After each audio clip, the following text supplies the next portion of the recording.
সঙ্গে তিনি বলেন, মহারাষ্ট্রে কোটি কোটি টাকার ব্যাপারে ইডির ভূমিকা নিয়ে প্রশ্ন তুলেছেন তিনি।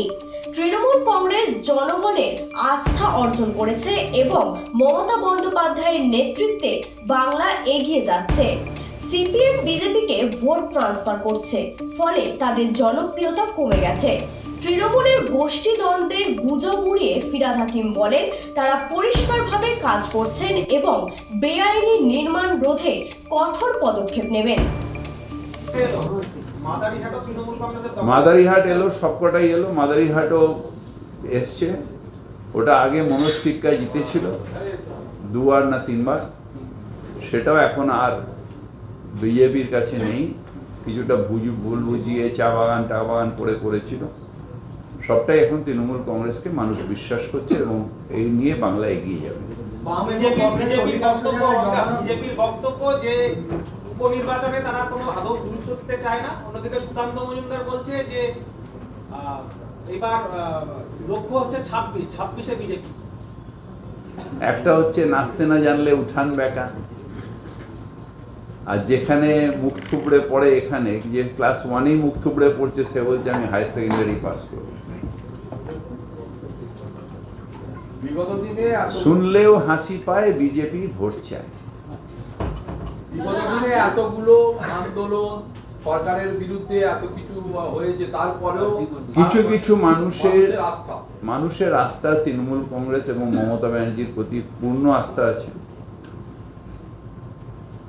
আন্দোলন করে পেছনে দাঁড়িয়ে থেকে বিজেপি সিপিএম ভেবেছিল যে নেপোয়ে মারে দই, আন্দোলন হচ্ছে একটা কারণে ঢুকে গেল, কিন্তু মানুষ জানে যে তৃণমূল কংগ্রেস ছিল, আছে, থাকবে।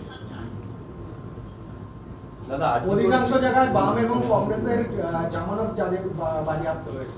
তার কারণ হচ্ছে যে একবার তারা নিজেদের ভোট বিজেপিকে ট্রান্সফার করে দিয়েছে পরিকল্পিতভাবে তৃণমূল কংগ্রেসকে হারানোর জন্য। এখন আর মানুষ তাদের বিশ্বাস করছে না, তাই তাদের মাটির তলায় যে যা ছিল পায়ের তলায় মাটি, সেটাও হারিয়ে গেছে। উপনির্বাচনে এমনিতেই ভোট কম পড়ে, সেখানে এই ব্যাপক জয়, মানে ভোট পার্সেন্টেজ তো তৃণমূলের অনেক। সবাই যারা গেছেন, বেশিরভাগ, আমিও উপনির্বাচনে 89% ভোট পেয়েছিলাম। আলিপুরে যখন উপনির্বাচনে আমি দাঁড়িয়েছিলাম, তখন যা পোলিং হয়েছিল তার 89% পেয়েছিল। মানুষ মমতা বন্দ্যোপাধ্যায়ের উন্নয়নে দিনকে দিন, আপনি যদি দেখেন ধারাবাহিকভাবে 11, 16, 21, আমরা আস্তে আস্তে অনেক মানুষ আমাদের সাথে আসছেন, মানে ভোটের পার্সেন্টেজ আমাদের বাড়তে থাকছে। তার মানে মমতা ব্যানার্জির উন্নয়ন, মমতা ব্যানার্জির যে বাংলাকে এগিয়ে নিয়ে যাচ্ছে, এটার প্রতি মানুষের পুরো আস্থা আছে। বামেদের যে ভোট কংগ্রেসে গেছিল, বিজেপিতে গেছিল, সেগুলো কি তৃণমূলের দিকে কিছুটা এসছে বা ইলেকশনে? তৃণমূল কংগ্রেসের ভোট হচ্ছে ধর্মনিরপেক্ষ মানুষের ভোট, গণতান্ত্রিক মানুষের ভোট, বাংলাকে এগিয়ে নিয়ে যাওয়ার ভোট, বাংলায় পুরো আস্থা রাখার ভোট। সেই ভোটটা আমরা পেয়েছি।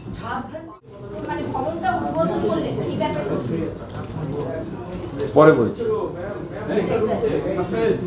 মুখ্যমন্ত্রী মমতা বন্দ্যোপাধ্যায় ধন্যবাদ জানিয়েছেন আমাদের জলের কর্মী এবং বাংলার মানুষকে, যে আমাদের পার্টি তৃণমূল কংগ্রেসের ওপর পূর্ণ আস্থা রাখার জন্য।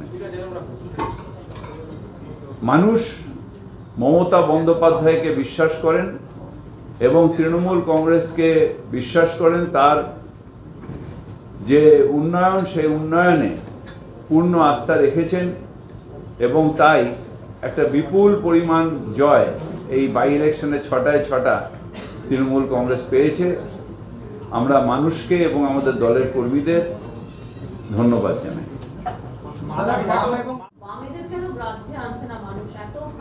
তার কারণ হচ্ছে যে একবার দিয়ে দিয়েছে, একবার আপনি যদি ভোট ট্রান্সফার করে দেন, তাহলে আর তারপরে মানুষ তার বিশ্বাস করবে না আপনাকে। আর আরেকটা হচ্ছে অর্গানাইজেশন, যে অর্গানাইজেশনটা আজকে কারণ নেই, তৃণমূল কংগ্রেস ছাড়া কারণ নেই। টিভিতে নিশ্চিতভাবে ওরা আছে, আলোচনায় আছে, টিভিতে বড় বড় কথা বলার জন্য আছে, ওরা টিভিতে বেঁচে আছে, আমরা মানুষের মনে বেঁচে আছি, এটাই তফাৎ। আরজি করের প্রভাব পড়বে না, কারণ আরজি কর নিয়ে কোনো বিবাদই নেই।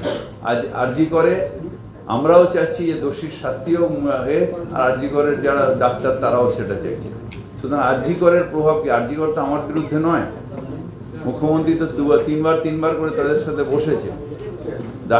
ডাক্তাররা তো আমাদের বিরুদ্ধে নয়, বা আমরা ডাক্তারের বিরুদ্ধে নয়। এটা লাগিয়ে দিচ্ছে সিপিএম, ভেবেছিল যে ওই নেপোয়ে মারে দই না। ওরাও যেটা চাইছে আমিও সেটা চাইছি, ওরাও যেটা চাইছে মুখ্যমন্ত্রীও সেটা চাইছে যে হ্যাঁ, নিরাপত্তার জন্য যা যা দরকার ওদের কমিটি করেছে, তা সেগুলো করবো আমরা একসাথে মিলে। না, ওটা নিশ্চিতভাবে সোরেন সাহেবকে ধন্যবাদ জানাই যে এখন মানুষ ওদের ওপর বিশ্বাস রেখেছে।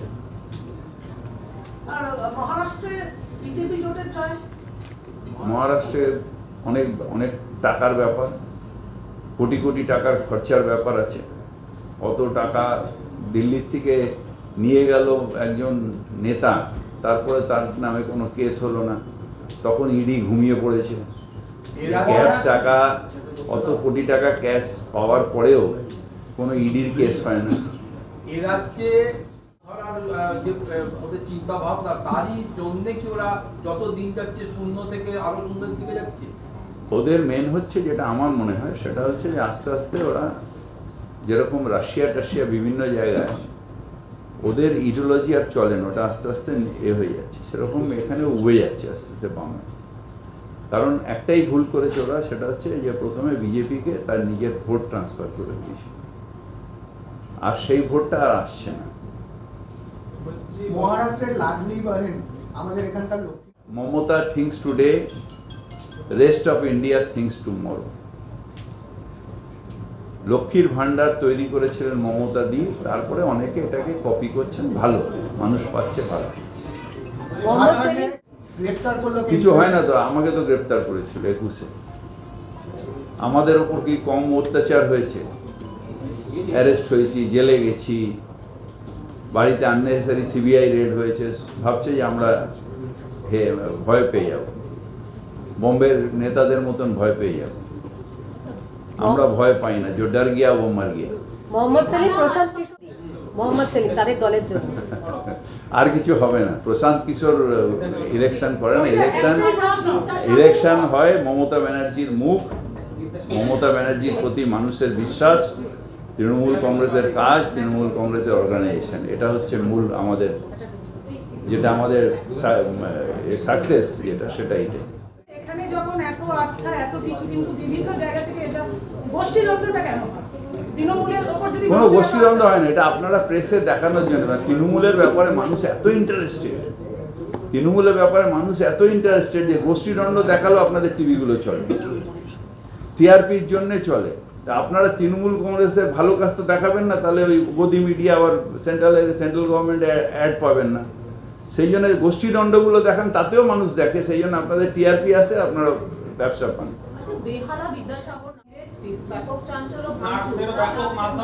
অন্যায় করেছে যারা আইন হাতে নিয়েছে, অন্যায় করেছে। আইনের রাস্তায় চলবে। কোনো জায়গায় হসপিটালে মারধর হবে, এটা হতে পারে না। যদি স্যাটিসফাই কেউ না হয় যে না রোগীর মৃত্যু হয়েছে আমার ভুল চিকিৎসায়, তাহলে আমাদের আছে মেডিকেল কি বলে, ক্লিনিক্যাল এস্টাবলিশমেন্ট কমিশন আছে, নিশ্চিতভাবে সেখানে সবাই যেতে পারে এবং সেখানে ইনকোয়ারি হয় নিরপেক্ষভাবে, সেখানে মানুষ দিতে পারে একটা। তারপরে নিশ্চিতভাবে হাইকোর্টও আছে, কিন্তু কেউ নিজের হাতে আইন নেবে, ইট ইজ নট টলারেবল। নিরাপত্তা না, কিছু মানুষের উগ্রতা। নিরাপত্তা মানে আমি তো ইঞ্চিতে পুলিশ দেওয়া যায় না, তাহলে তো যত পপুলেশন তত পুলিশ দিতে হয়, সেটা হয় নাকি? নিরাপত্তার কিছু নেই, মানুষের উগ্রতা, এবং সেটা এখন বাড়িয়ে দিয়েছেন আমাদের কিছু মিডিয়া, উগ্রতাটা বাড়িয়ে দিচ্ছে। হ্যাঁ, সে তো পুলিশ অ্যাক্ট করবেই, 22 জনকে অ্যারেস্ট করে পুলিশ অ্যাক্ট করবেই, কিন্তু এটা কাম্য নয়। আজকের উপনির্বাচনে আপনাদের কি বাড়তি 26-এ উড়ে যাবে। আজকে যেটা হলো, আজকে হলো 24-এ 6, 26-এ 260, ববিদা, আজকে আপনাকে যে বিষয়টা এআইনি বাড়ি দিয়ে একদিকে গুন্ডাদের আস্ফালন, অন্যদিকে এই যে পুরো আধিকারিকদের আপনি যে নির্দেশটা দিলেন যে এই গুন্ডাদেরকে একদিকে রেখে তারা কিভাবে কাজ করবে বা কিভাবে আমি এখানে একটা সিস্টেম করে দিয়ে গেছি। দেখুন, আমরা সবাই যারা এখানে চাকরি করতে আসেন তারা মধ্যবিত্ত ফ্যামিলির থেকে আসেন। নিশ্চিতভাবে আমাদের কাজ গুন্ডাদের সাথে গুন্ডামি করা নয়। আমাদের কাজ হচ্ছে আমরা কাজ করব আইনত, পুলিশ তার প্রোটেকশন দেবে। সেটাই আমি ওনাদের বললাম যে যদি সেরকম পরিস্থিতি হয় আপনি আমার কাছে আসুন, পুলিশ কমিশনারকে দিয়ে তার আপনার ফোর্স দিয়ে তার যে নিরাপত্তা, সেই নিরাপত্তা দিয়ে তারপরে আপনি আপনার কাজটা করুন, কিন্তু কাজটা তো করতে হবে। সেটা আমি বসে আছি কি দরকার ঝামেলা না। Any illegal construction is slap to the face of KMC. শহর কলকাতাতে এখন হচ্ছে না। এই যে বেআইনি নির্মাণের জন্য একটা গ্রুপ আছে, এরা বিভিন্ন জায়গায়, এরা কার প্রশ্রয় এগুলো করতে পারে? কারোর প্রশ্রয় করছে না। পয়সা আছে, পয়সা বেআইনি নির্মাণ করলে পয়সা রোজগার হয়, সেই পয়সা রোজগার হয় তারা ছড়িয়ে ছিটিয়ে দেয়। কিন্তু আমাদের এটা ভাবতে হবে যে আমরা যারা কর্পোরেশনে যারা চাকরি করেন, বিশেষ করে এখানে 60 বছর কাজ করে এই কর্পোরেশনের টাকায় তার ছেলে মেয়ে মানুষ হচ্ছে। তার ছেলে মেয়ে যখন স্কুলে যাচ্ছে তখন যদি বলে তোর বাবা কোথায় কাজ করছে, যদি মাথাটা চুলকোতে লজ্জায় বলে যে না, দুজন একসাথে ইঞ্জিনিয়ারিং পাস করলো, একজন এলএনটিতে চাকরি করছে, একজন কর্পোরেশনে, একসাথে ক্লাসে। ও বললো স্টাইল করে আমার বাবা এলএনটিতে চাকরি করে, আরেকজন বললো আমার বাবা কর্পোরেশনে। সেই জায়গাটা আটকাতে হবে। সেও যাতে গর্বর সাথে বলতে পারে আমার বাবা কেএমসিতে চাকরি করে এবং কেএমসি মানুষের সেবা করে। মানে গুন্ডাদের কাছে মাথা নত করার কোনো জায়গা নেই। তার কারণ ওনাদের প্রোটেকশনের দায়িত্ব আমাদের, সেটার প্রসেস আছে, পুলিশকে দিয়ে দাঁড় করিয়ে কাজ করতে হবে। না, বেআইনি অভিযোগ এখন আর হচ্ছে না, এখন আর কোনো বেআইনির অভিযোগ হচ্ছে না। এগুলো সব আজ থেকে 10 বছর আগেকার যেগুলো কেস হচ্ছে, এখন কেস হয়ে যেগুলো আসছে সেগুলো আজ থেকে 10 বছর আগেকার। এই যে দুটো যেটা এসছে কেস, এই দুটোই 10 বছর আগেকার।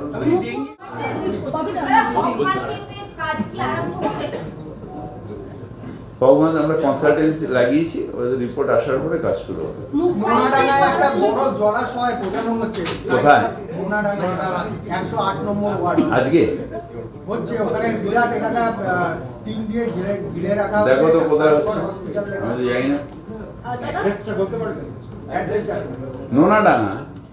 মোনাডাঙ্গা দাদা কিঞ্চন বিজ্ঞাপনে মুখ হয়েছেন বলে বিভিন্ন রকম সমালোচনা চলছে। বিভিন্ন অভিনেত্রীরা যারা আর্জি করে এসেছিলেন তারা তো অভিনয় করছে, তাহলে চিকিৎসক যদি অভিনয় করেন তাহলে সমস্যা কোথায়? ম্যাক্সিমাম তৃণমূল কংগ্রেসের সবাই কিঞ্চন। এটা নিয়ে আমার জানা নেই, আমার জানা নেই, আর আমি এসবের মধ্যে থাকিও না। মুখ্যমন্ত্রীর বারণ করা সত্ত্বেও ডুয়ার্সের বিভিন্ন নদী থেকে বালি এবং পাথর পাচার চলছে এবং পুলিশের নাকের ডগায়। পুলিশ তার নিজের ব্যবস্থা নেবে, যারা করছে ইল্লিগাল তাদের অ্যারেস্ট হবে। মুখ্যমন্ত্রী এটা পরিষ্কারভাবে বলে দিয়েছে এবং হবে। বল না, মাইকটা নিয়ে, দাদা মাইকটা নিয়ে বল। আরে ঘোরা দরকার নেই, আমার মুখটা দেখাও, ওনার আওয়াজটা। আচ্ছা, মন দিয়ে শোনো। 17/11/2024 অবধি ডেঙ্গুর পরিস্থিতি 999। গত বছরে এই সময় ছিল 13,563, অর্থাৎ 92.63% ডাউন। ম্যালেরিয়ার পরিস্থিতি বলছি, 17/11/24 অবধি 5,521, গত বছরে ছিল 9,710, অর্থাৎ 43.14% ডাউন, পুরোটাই ডাউন। চলো, এই তুমি বলো। একদম স্পেশালি এবেলকে গাড়ি পাঠিয়ে কর্পোরেশন নিয়ে এসে আপনি তার সমস্যা শুনেছিলেন, সকলেই আমরা সেটা জানি, কিন্তু তিনি এখন অভিযোগ করছেন যে তার সমস্যা ওই জায়গাতেই পড়ে রয়েছে 4 মাস বাদেও। ব্যাপারটা হচ্ছে যে ডিসেবলকে আমি চাকরিটা কোথা দিয়ে দেবো? আমি বাদবাকি যেটা হেল্প সেটা করেছি, তার ভাতা টাতা করে দিতে পারি, কিন্তু ডিসেবলের চাকরি দেওয়ার ক্ষমতা তো আমার নেই। সেটা উনি যেটা একটা মানুষ, সাধারণ মানুষ যেটা মানে এক্সপেক্ট করেন, নিশ্চয়ই এক্সপেক্ট করতে পারেন মেয়রের কাছে, কিন্তু আমারও তো একটা লিমিটেশন আছে। আমি তো ওরকমভাবে কাউকে চাকরি দিয়ে দিতে পারি না। ডিসেবল কোটা আমি ওনাকে বলছি আপনি অ্যাপ্লাই করুন, করে আপনার অটোমেটিক হয়ে যাবে, কারণ ডিসেবল কোটা এখন অনেক জায়গায় ফাঁকা আছে, ভ্যাকেন্সি আছে। প্রসিডিওরটা কি আছে মানে? প্রসিডিওর হচ্ছে যে যখন অ্যাডভার্টাইজমেন্ট বেরোবে, যেরকম আপনি আপনার চাকরির জন্য করেন, সেরকম ডিসেবলের জন্য করে ডিসেবিলিটি সার্টিফিকেট দিয়ে জমা দেবেন, ওদের আলাদা করে পরীক্ষা হয় এবং সেটার কোটা থাকে, ন্যাচারালি পেয়ে যায় সবাই ম্যাক্সিমাম। ওদের কোনো বয়স অনেকটা রিল্যাক্সেশন থাকে, অনেকটা ফিজিক্যালি চ্যালেঞ্জ, অনেকটা রিল্যাক্সেশন থাকে। পরিবার থেকে আরেকজন খুব ভালো, খুব ভালো। আমরা অত্যন্ত আনন্দিত, অত্যন্ত আনন্দিত। ববিদা 1 জুলাই আপনার কিছু খামতি আছে এখানে তৃণমূল জেএনএম এটা নিয়ে আমি কিছু বলবো না। চলো, অনেকটা